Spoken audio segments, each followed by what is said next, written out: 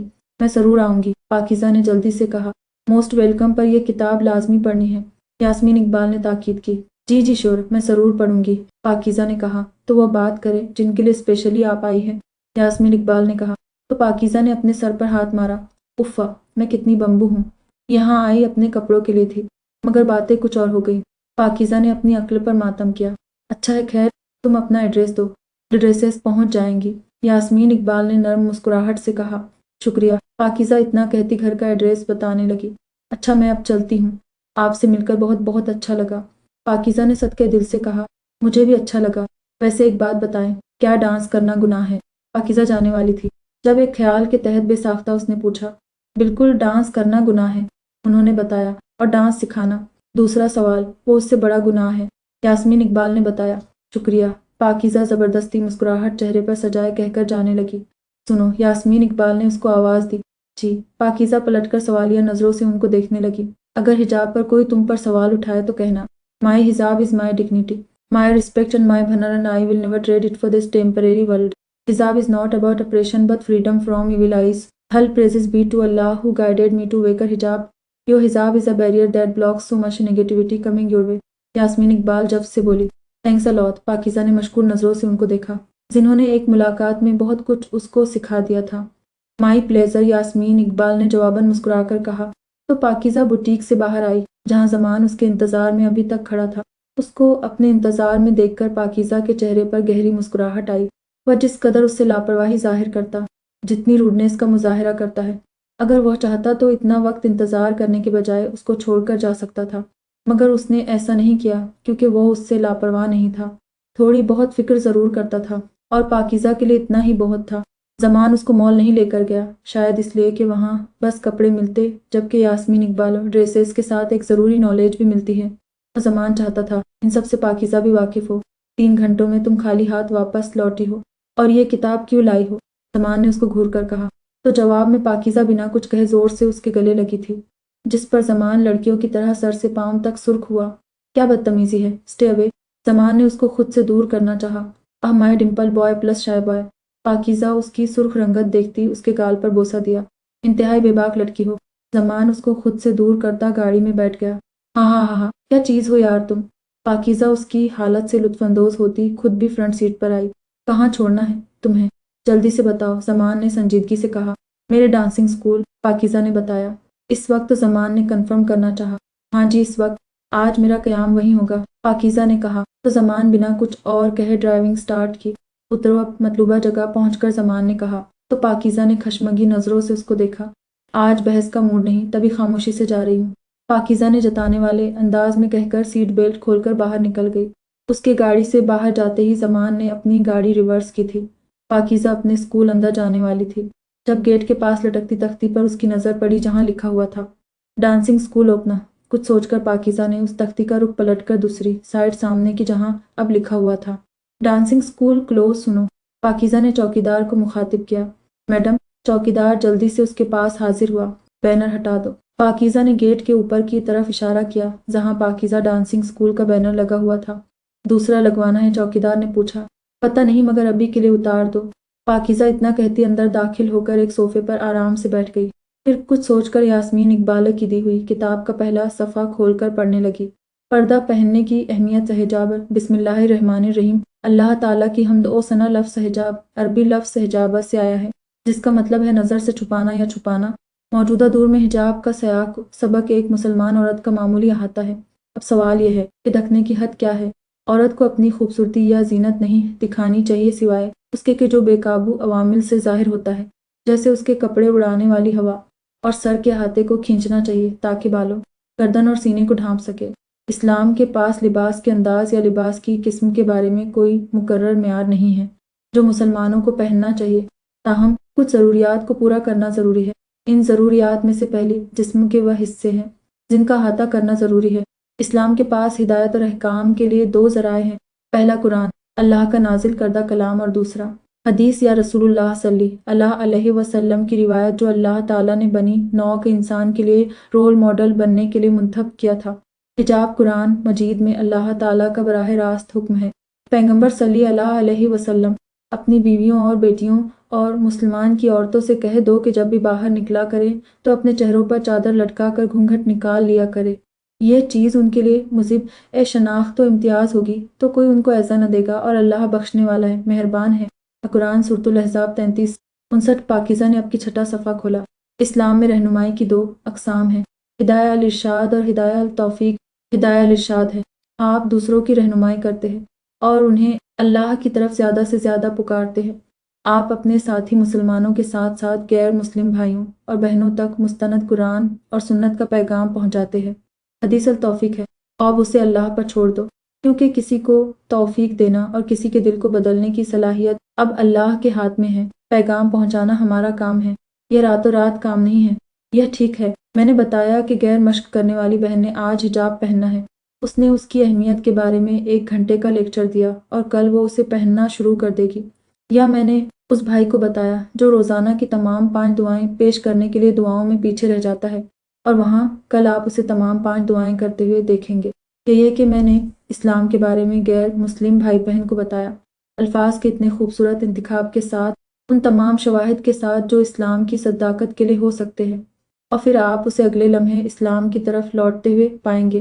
دراصل ہم بہت بے چین ہیں اس بہن اور بھائی، ہمارے نبی نوح علیہ السلام کو اسلام کی طرف بلانے میں کتنا وقت لگا؟ 950 سال یا سے زیادہ، ٹھیک ہے، اور کتنے لوگ تبدیل ہوئے؟ صرف 100 سے نیچے۔ کیا آپ تصور کر سکتے ہیں؟ تو دعا صبر، مہربانی اور مستقل مزاجی کے ساتھ ایک لمبی زندگی کی کال ہے، جہاں آپ مخلصانہ طور پر دوسروں کو فون کرتے ہیں۔ اخلاص بہت اہمیت رکھتا ہے، کیونکہ آپ کا عذر کس کے ساتھ ہے؟ اللہ۔ یہ ٹھیک ہے، آپ کہہ دیجئے کہ جیسے ہمارے رسول ان لوگوں سے کہتے تھے جن کو وہ نصیحت کرتے تھے، میں تم سے اس پر کوئی عذر نہیں مانگتا، میرا عذر تو رب العالمین کی طرف سے ہے۔ ذال قرآن، لہٰذا آپ کو مخلص ہونا چاہیے اور پیغام پہنچانا چاہیے، یہ آپ کا کام، اور پھر دوسروں کے لیے دعا کرے۔ اللہ وہ ہے جو جس کے دل چاہے بدل سکتا ہے۔ بے شک تم جسے چاہو ہدایت نہیں دیتے، لیکن اللہ جسے چاہتا ہے ہدایت دیتا ہے، اور وہی ہدایت پانے والوں کو خوب جانتا ہے۔ حال قرآن اللہ ہے، ہم سب کو اسلام کی مشق کرنے کی ہدایت کرے جیسا کہ قرآن اور سنت میں ہے، اور وہ ہمیں ان لوگوں میں شامل کرے جو دوسروں کو اس خوبصورت طرز زندگی کی طرف بلاتے ہیں۔ دن رات مخلصانہ طور پر آمین وقت گزرتا جا رہا تھا اور پاکیزہ کا تجسس بڑھتا جا رہا تھا۔ آدھی سے زیادہ وہ کتاب پڑھ چکی تھی، اس کا بس نہیں چل رہا تھا، وہ ایک لمحے میں ساری کتاب حفظ کر لیتی۔ حجاب کیا ہے؟ حجاب وہ لباس ہے جو مسلمان عورت کی زینت کا احاطہ کرتا ہے، ایک شرط پر کہ یہ خود ہی زینت نہیں ہوگی۔ دوسرے لفظوں میں، حجاب کی اسلامی تعریف وہ لباس ہے جو ہر اس چیز کا احاطہ کرتا ہے جو ذبلت کو جم دے سکتا ہے، وہ چیز ہے جو عورت کو نہ صرف اپنے معاشرے میں بلکہ جہاں بھی جاتی ہے محفوظ رکھے گی۔ یہ دیکھنا چاہیے کہ جس طرح سے یہ پہنا جاتا ہے وہ مردوں اور عورتوں دونوں کے لیے جنسی اپیل کو جم نہیں دیتا ہے۔ ان نکتوں کے باوجود حجاب پرانے زمانے کا نہیں ہے جیسا کہ کچھ دعویٰ کر سکتے ہیں۔ اس کے برعکس ایک مسلمان عورت کو اپنی ظاہری شکل سے محض ہوشیار رہنے کی ضرورت ہے۔ اسے نہ صرف صاف ستھرا ہونا چاہیے بلکہ بہت اچھی طرح سے ملبوس بھی ہونا چاہیے۔ پھر بھی حجاب بطور لباس، آداب اور طرز عمل کی طرح اہمیت کا درجہ نہیں رکھتا ہے۔ ایک مسلمان عورت کے لیے حجاب پہنتے وقت اچھا برتاؤ کرنا انتہائی ضروری ہے، کیونکہ اس کے رویے سے ایک طرف اس لباس کا تاثر ملے گا جو اس نے پہنا ہوا ہے، دوسری طرف مذہب کو۔ اس آیت کے ساتھ ساتھ اسلام نے سوچا کہ عورت کے لیے حجاب پہننا کتنا ضروری ہے۔ ہم آسانی سے دیکھ سکتے ہیں کہ راہبہ اب بھی اپنا حجاب پہنے ہوئے ہیں، اور بڑے پیمانے پر معاشرہ اسے ایک عام حالت کے طور پر دیکھتا ہے۔ جب اسلام کی بات آتی ہے تو تمام آوازیں خود اس خیال کے خلاف آتی ہیں۔ آج کل یہ بات بالکل واضح ہے کہ حجاب کا مقابلہ نہ صرف کچھ معاشروں میں کیا جاتا ہے۔ پاکیزہ کا وہ دن یاد آیا جب سکندر غازیان اس کی ماں پارس کو حجاب کرنے کے لیے روکتا تھا، پھر روزی نے اس کا اسکارف بے دردی سے کھینچا تھا۔ آخری چند صفحات دیکھ کر پاکیزہ نے کل پر چھوڑنا چاہا، مگر ایک لائن نے اس کی توجہ اپنی جانب کھینچی جس پر وہ سارا پڑھنے لگی۔ سوال: کیا ایک مسلمان عورت حجاب کے ساتھ سوشل میڈیا پلیٹ فارم پر اپنی تصویریں پوسٹ کر سکتی ہے؟ السلام علیکم۔ سوال: کیا کسی مسلمان کو اپنی تصویریں سوشل میڈیا سائٹس اور apps per on line post کرنے کی اجازت ہے؟ حالانکہ اس نے چہرے کو چھوڑ کر اپنے پورے جسم حجابر کا احاطہ کیا ہے۔ جواب: الحمدللہ، سوال یہ ہے کہ ایک مسلمان بہن جو اللہ اور آخرت کے دن پر ایمان رکھتی ہے، جو اللہ سے ڈرتی ہے اور آخرت کے دن اللہ کے سامنے کھڑی ہونے سے ڈرتی ہے، یہ کیوں جانتی ہے کہ یہ شیطان کی فٹنس جگہ ہے۔ اس سلسلے میں ہماری مسلم بہنوں کو سنجیدگی سے خبردار کیا جانا چاہیے۔ جو شخص حجاب کی اہمیت اور مقصد کو سمجھتا ہے وہ اس طرح کی کوئی چیز نہیں سوچے گا، لیکن آج ہمارے پاس سوشل میڈیا پلیٹ فارم پر ہر جگہ مسلم بہنوں کی مسکراتی اور پوز کرنے والی تصویریں ہیں، جو ایسی جگہ ہیں جہاں لوگ اپنی خوبصورتی اور فتنہ کو خود اور دوسروں کو ہر روز پیش کرتے ہیں۔ آپ اس طرح کے کام سے کیا فوائد حاصل کرتے ہیں؟ کیا آپ دوسروں کو اپنی خوبصورتی دکھا رہے ہیں؟ کیا آپ اپنے لیے زیادہ دشمن حاصل کرنے کا ارادہ رکھتے ہیں؟ کیا آپ مردوں کو اپنی طرف راغب کرنے کا ارادہ کر رہے ہیں؟ یا بالکل کیا؟ اللہ سے ڈرو۔ حجاب کا نچوڑ یہ ہے کہ آپ اپنی خوبصورتی کو چھپائیں اور اپنی عفت اور شائستگی کو گہرائی سے جڑ دیں۔ یہ دونوں ایسے کام سے تحلیل ہو جاتے ہیں۔ یہ حرام ہے۔ حجاب کا مقصد معاشرے میں فتنہ کو کم کرنا ہے۔ یہ عمل مکمل طور پر اس بات کو یقینی بناتا ہے کہ فتنہ وسیع ہے۔ یہ حرام ہے۔ مسلمان سے کہا جاتا ہے کہ وہ خود کو غیر ضروری حسد اور بری نظروں سے بچائے۔ یہ عمل اس بات کو یقینی بناتا ہے کہ اس کے برعکس ہے، یہ آپ کے لیے نقصان دہ ہے۔ اللہ سے ڈرو بہنوں، اللہ سے ڈرو اور قیامت کے دن اس کے سامنے کھڑے ہونے کو یاد کرو۔ معاشرے کو ایک بہتر جگہ بننے میں مدد کرے جہاں ایمان بڑھتا ہے، اس کے برعکس نہیں۔ اپنی عفت کو برقرار رکھے، اپنی شائستگی کو برقرار رکھے، اپنی شرم کو برقرار رکھے، اپنے حجاب کو جس طرح سے مقرر کیا گیا تھا اس کا مشاہدہ کرے۔ ہم اللہ تعالیٰ سے اس کی ہدایت ہمارے لیے اور وہاں موجود مسلمان بہنوں کے لیے دعا گو ہیں۔ اس کے ساتھ ہی کتاب ختم ہو گئی تھی۔ پاکیزہ کو پتہ نہیں چلا یہاں بیٹھے اس کو کتنا وقت گزر چکا تھا۔ کتاب بند کر کے اس نے گہری سانس ہوا کے سپرد کی اور شکر ادا کیا کہ اس نے کبھی ایسا کوئی عمل نہیں کیا۔ یا اللہ، میرے ارادے اور مضبوط بنا۔ پاکیزہ بڑبڑاتی آنکھیں موندے وہیں صوفے پر لیٹ گئی۔ قیہ جاری ہے۔ تیرا ہوں جان لیز سیزن 2 آف حال دلب تحریر رمشا حسین ایپیسوڈ 49۔ ایبک گھر آ کر اپنے کمرے میں آتا تو ماہ روش کو گہری نیند میں سوتا دیکھ کر وہ ایک نظر اس پر ڈالتا۔ وارڈروب سے اپنا نائٹ سوٹ نکال کر پٹ سے زور سے بند کیا، جس سے ماہ روش کی نیند ٹوٹ گئی۔ کیا ہے؟ آہستہ سے بند نہیں کر سکتے تھے۔ ماہ روش کی نیند میں ڈوبی آواز سن کر اس نے مسکراہٹ ضبط کی۔ اچھی بیویاں اپنے شوہر کا انتظار کرتی ہے، یوں سو نہیں جاتی۔ ایبک نے بتایا۔ تم سے کس نے کہا کہ میں اچھی بیوی ہوں؟ روش نے پوچھا۔ اچھی نہیں ہو تو کیا ہوا؟ اچھی ہونے کی کلاسز لے لو، کیونکہ مجھے لگتا ہے اب ہمیں اپنے رشتے کی شروعات کرنی چاہیے اور خوش و خرم زندگی بسر کرنی چاہیے۔ نو ٹرٹر اور نہ چک چک، ایبک نے مزہ سے کہا تو ماہ روش عجیب نظروں سے اس کو دیکھ کر دوبارہ لیٹ گئی۔ اے لسنا، مجھے بھوک لگی ہے، تم سو مت، میرے لیے کچھ کھانے کا بندوبست کرو۔ ایبک بیڈ پر آ کر جلدی سے بولا۔ رات کے 1 بجے گھر آئے ہو تو باہر سے کچھ کھانے کے لیے پیسے نہیں تھے کیا؟ روش سے چھوئی۔ مجھے تمہارے ہاتھ کا کھانا تھا، ایبک نے بتایا لائک سیریسلی۔ ماہ روش نے اس کو گھورا۔ جی بالکل، اب جاؤ، میں تب تک فریش ہو جاؤں، ایبک نے آرام سے کہا۔ یوں بیوی کو نیند سے اٹھانے کا گناہ تمہیں ضرور ملے گا۔ ماہ روش لحاف خود سے ہٹا کر اس سے بولی۔ تم نیک بیوی جو ملی ہو، مجھے پتہ ہے اللہ سے میری فرمائش ضرور کرو گی۔ ایبک بنا اثر لے بولا۔ کیا کھاؤ گے؟ ماہ روش اس کی بات نظر انداز کرتی بولی۔ سالن فریز میں پڑا ہوگا، وہ گرم کر دینا، میں وہ کھا لوں گا، باقی روٹیاں تم پکا دینا۔ ایبک نے کہا چپاتیاں بھی ہوں گی۔ ماہ روش نے جلدی سے کہا بالکل، مگر مجھے تازی روٹیاں کھانی ہیں، اس لیے فوہڑ پن کا مظاہرہ مت کرو، آٹا پہلے سے گوندا ہوا ملے گا۔ ایبک نے طنز کیا تو ماہ روش نے دل میں شکر ادا کیا۔ ٹھیک ہے، میں جاتی ہوں، مگر اس کے بعد تم میری نیند خراب مت کرنا۔ ماہ روش اس کو وارن کرتی اپنا دوپٹہ ٹھیک سے پہننے لگی۔ سنو، پرسوں ہمارا دوبارہ نکاح ہے، اس کے اگلے دن ولیمہ، تمہیں اگر کچھ چاہیے تو بتا دو یا میرے ساتھ مال چلنا۔ ایبک نے اس کو جاتا دیکھا تو کہا مجھے کچھ نہیں چاہیے۔ ماہ روش بس اتنا کہتی کمرے سے باہر نکل گئی۔ باہر عاقف آیا تھا۔ اس نے بتایا حرم تمہاری بیٹی نہیں بلکہ اس کے بھائی تابش کی بیٹی ہے۔ شہریار کباب شہرام سنجیدگی سے درایت سے بولا۔ ہاں، حرم اس کی بیٹی تھی، مگر حرم کی پیدائش ہماری حویلی میں ہوئی تھی، وہ مجھے ہی اپنا باپ سمجھتی ہے۔ یہ عاقف تو ضرور کسی لالچ کے تحت غلط فہمیاں پیدا کرنا چاہتا ہے۔ درایت جواباً سنجیدگی سے بولا۔ ہم ٹھیک ہے تو ہم اگلے جمعہ کو نکاح کی ادائیگی کرتے ہیں، پھر کچھ دنوں بعد رخصتی بھی۔ شہرام نے کہا جمعہ؟ درایت تھوڑا حیران ہوا۔ ہاں کیوں؟ کیا کوئی مسئلہ ہے؟ دیکھو درایت، نیک کاموں میں دیری نہیں ہونی چاہیے، جتنی جلدی سب ہو اتنا زیادہ اچھا ہے۔ شہریار تمہیں پسند ہے، ہمیں تمہاری بچی پسند ہے، اگر سارے معاملات طے ہو چکے ہیں تو پھر دیری کس چیز کی؟ اچھا ہے تم بھی اپنے فرض سے سبک دوش ہو جاؤ۔ شہرام نے سمجھایا بات تمہاری ٹھیک ہے، نکاح جتنی جلدی ہو اتنا اچھا ہے، کیونکہ میں نہیں چاہتا یہ کڑوا سچ میری بیٹی جانے کہ جس کو اس نے اپنا باپ سمجھا ہے وہ اس کا باپ نہیں۔ درید آہستگی سے بولا، زیادہ مت سوچو درید، اگر وہ جان بھی گئی تو کوئی فائدہ نہیں، وہ اپنے اصلی باپ کے بارے میں جانیں گے بھی تو اس سے نفرت کرے گی۔ شہرام نے اس کو تسلی کروائی، اماں مگر پھر بھی جو راز سالوں سے دفن ہے اس کو میں کریدنا نہیں چاہوں گا۔ درید نے کہا، اللہ بہتر کرنے والا ہے، بس تم تیاری پکڑ لو۔ شہرام نے تسلی آمیز لہجے میں کہا، ہمارے یہاں تیاریاں مکمل ہیں، بس خیر سے رسم ہو جائے۔ درید نے کہا، اچھا درید، اگر تمہیں برا نہ لگے تو ایک بات کہنا چاہوں گا۔ شہرام تھوڑی توقع کے بعد بولا، ہاں بولو۔ درید نے اجازت دی، تمہارا بیٹا جس نے CSS کیا ہے، میں چاہتا ہوں تمہاری بیٹی ہمارے یہاں آئے اور ہماری بیٹی تمہاری طرف۔ شہرام نے اشارے کناروں میں اس کو اپنی بات سمجھانی چاہی جو درید سمجھ بھی گیا۔ ایسے تو پھر وٹا سٹا ہو گیا، اور ہمارے یہاں وٹا سٹا نہیں ہوتا۔ درید نے مسکرا کر کہا، کیوں نہیں ہوتا؟ تم ایک مرتبہ سوچو، پہلے میں نے یہ بات نہیں کی کیونکہ داؤد کی بات پکی تھی، مگر اب ایسا نہیں ہے تو تم نے اس کی بھی تو شادی کروانی ہے نا۔ شہرام نے اپنی بات پر زور دیا، داؤد آئے پھر دیکھتے ہیں۔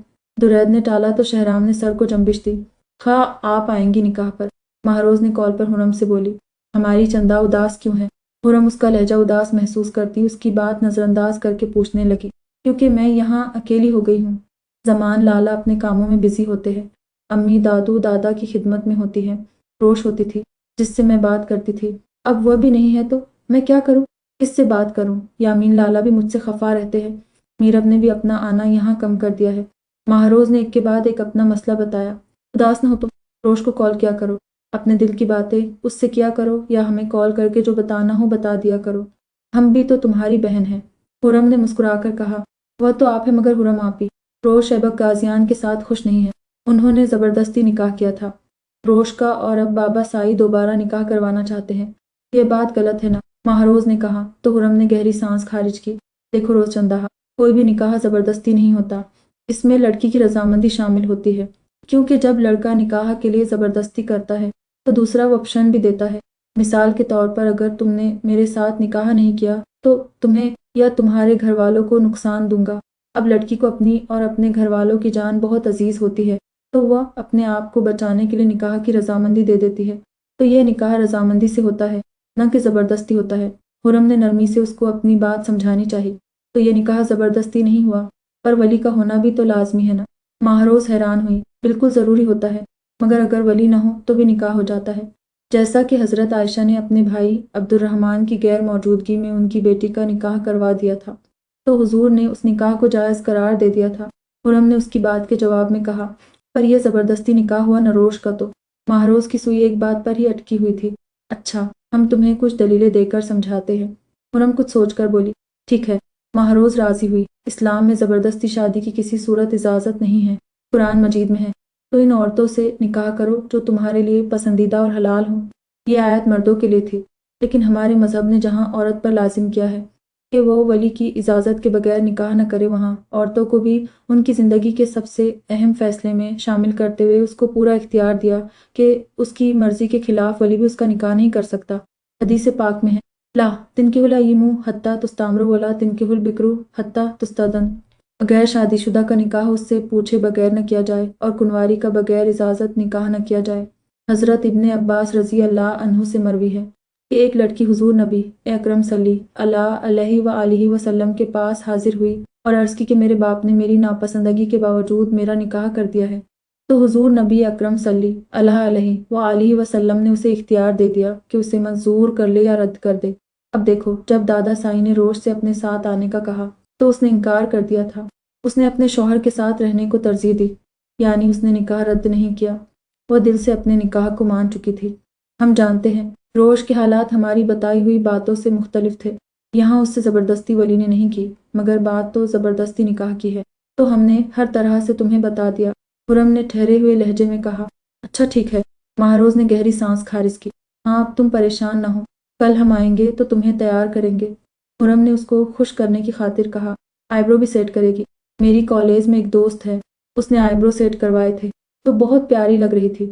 مہروز کو اچانک خیال آیا تو پرجوش لہجے میں کہا، روز ہمیں بھی میک اپ وغیرہ کا شوق ہے، پر تمہیں پتہ ہے نہ کہ ہم نے اپنی پوری زندگی میں آئی برو سیٹ نہیں کیے، کیونکہ اللہ اور اس کے رسول صلی اللہ علیہ وآلہ وسلم نے لعنت فرمائی ہے حسن میں اضافے کی خاطر چہرے کے بال اکھاڑنے والی اور اکھاڑنے والوں پر۔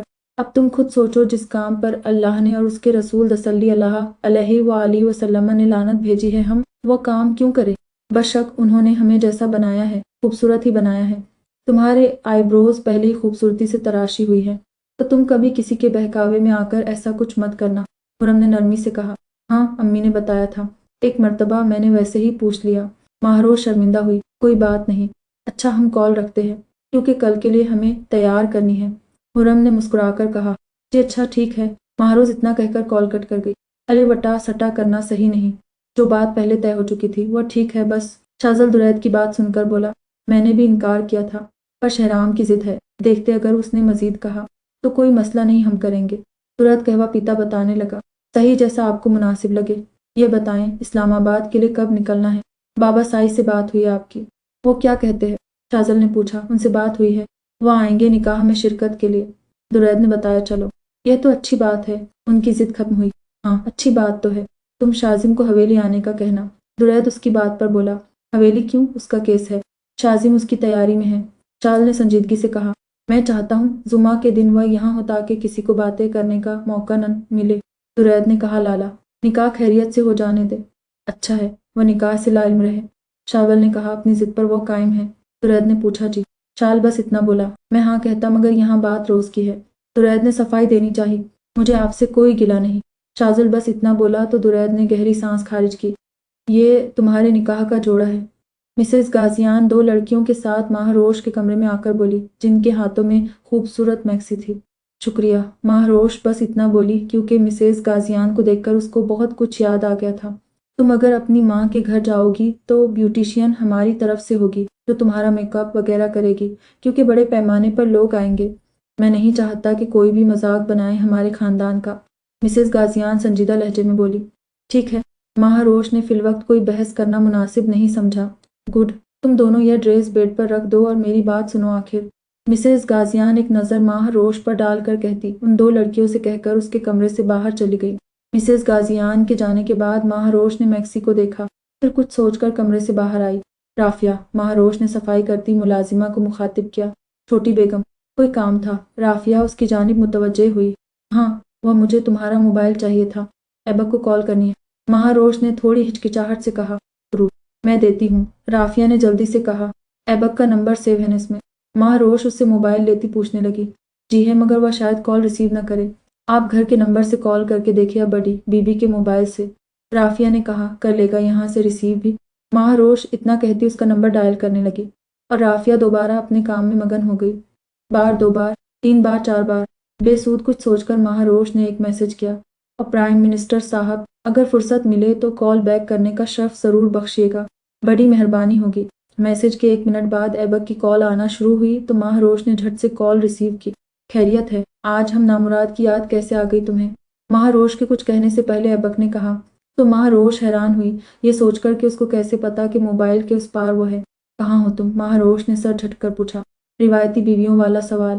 Not bad. ایبک ریلنگ چیئر پر جھومتا مسکرا کر بولا، یہ میری بات کا جواب نہیں، میری یاد آ رہی ہے۔ جواب میں ایبک نے کہا، آ ہی نہ جائے تمہاری یاد، دراصل تمہاری ماں نے کل کے لیے میکسی دی ہے مجھے جو میں کیری نہیں کر پاؤں گی، تم ان سے بات کر لینا کیونکہ میں نے ان کو منع نہیں کیا۔ ماہروش نے بتایا، سوچا ہوگا شوہر کے کندھے مضبوط ہیں، اس پر بندوق چلاؤں گی۔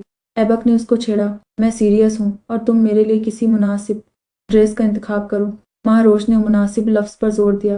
اور کوئی حکم؟ ایبک نے پوچھا۔ اتنا کر لو وہی آپ کا احسان ہوگا۔ ماہروش نے طنز کیا۔ آپ کہا بھی تو طنز لہجے میں کہا۔ چلو خیر ہے، محبت کے چاشنی لہجے میں بھی ضرور کہو گی، اور آج تمہارا سیل فون بھی آ جائے گا۔ سوری میرے دماغ سے نکل گیا تھا۔ ایبک کا لہجہ پہلی بار کسی کے سامنے معذرت خواہ ہو گیا تھا۔ تمہارے پاس دماغ بھی ہے؟ جان کر حیرت ہوئی۔ ماہروش نے مصنوعی حیرت کا اظہار کیا۔ میرے پاس تو دل بھی ہے، کہو تو گھر آ کر دکھاؤں، بس تم نے کرنا یہ ہے کہ اپنا ہاتھ میرے سینے پر رکھنا ہے، پھر دکھنا اور محسوس کرنا اس کا دھڑکنا۔ ایبک آج شاید اچھے موڈ میں تھا، اس سے زیادہ ضروری کام میرے پاس ہے، اللہ حافظ۔ ماہروش اتنا کہہ کر بنا اس کی سنے کال کٹ کر گئی، جس پر ایبک دل مستہ رہ گیا۔ جہے پاکیزہ اس وقت یاسمین اقبالوں کے مدرسے کے باہر کھڑی تھی، مگر جانے کیوں اندر جانے میں اس کو ڈر لگ رہا تھا۔